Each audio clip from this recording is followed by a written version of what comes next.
The Gospel of Mark, chapter 5. And they came over the strait of the sea, into the country of the Gerasens.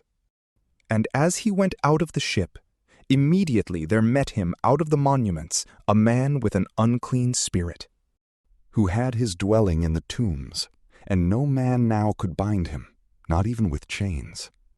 For having been often bound with fetters and chains, he had burst the chains and broken the fetters in pieces, and no one could tame him. And he was always, day and night, in the monuments and in the mountains, crying and cutting himself with stones. And seeing Jesus afar off, he ran and adored him. And crying with a loud voice, he said, "What have I to do with thee, Jesus, the Son of the Most High God? I adjure thee by God that thou torment me not."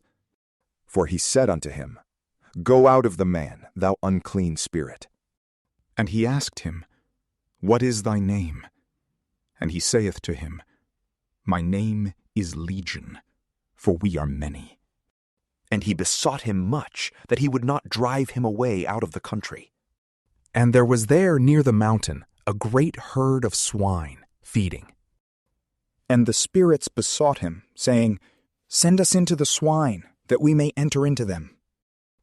And Jesus immediately gave them leave. And the unclean spirits, going out, entered into the swine.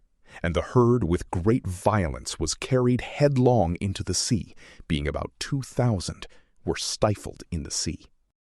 And they that fed them fled, and told it in the city, and in the fields. And they went out to see what was done.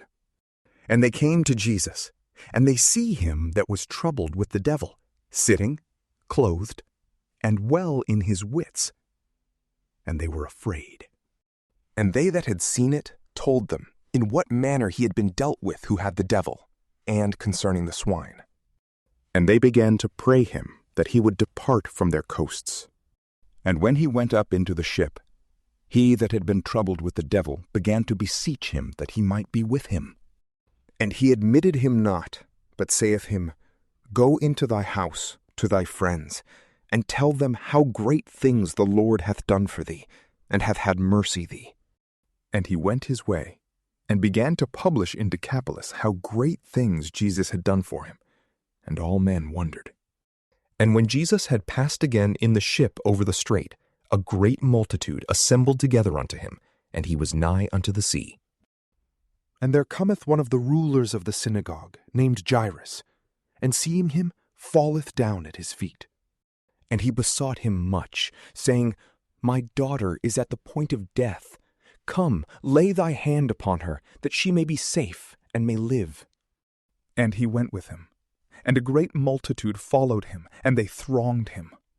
And a woman, who was under an issue of blood 12 years, and had suffered many things from many physicians, and had spent all that she had, and was nothing the better, but rather worse, when she had heard of Jesus, came in the crowd behind him, and touched his garment.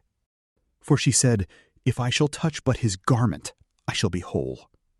And forthwith the fountain of her blood was dried up, and she felt in her body that she was healed of the evil. And immediately Jesus, knowing in himself the virtue that had proceeded from him, turning to the multitude, said, "Who hath touched my garments?" And his disciples said to him, "Thou seest the multitude thronging thee, and sayest thou, Who hath touched me?" And he looked about to see her who had done this.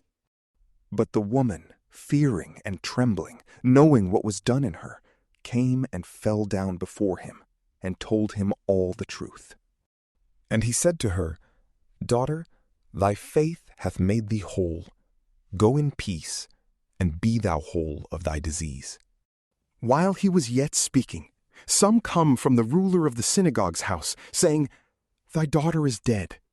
Why dost thou trouble the master any further?" But Jesus, having heard the word that was spoken, saith to the ruler of the synagogue, "Fear not, only believe." And he admitted not any man to follow him, but Peter and James and John, the brother of James. And they come to the house of the ruler of the synagogue, and he seeth a tumult, and people weeping and wailing much. And going in, he saith to them, Why make you this ado, and weep? The damsel is not dead, but sleepeth. And they laughed him to scorn. But he, having put them all out, taketh the father and the mother of the damsel, and them that were with him, and entereth in where the damsel was lying. And taking the damsel by the hand, he saith to her, Talitha cumi, which is, being interpreted, Damsel, I say to thee, arise. And immediately the damsel rose up and walked. And she was 12 years old, and they were astonished with a great astonishment. And he charged them strictly that no man should know it, and commanded that something should be given her to eat. From PrayLamp, peace be with you.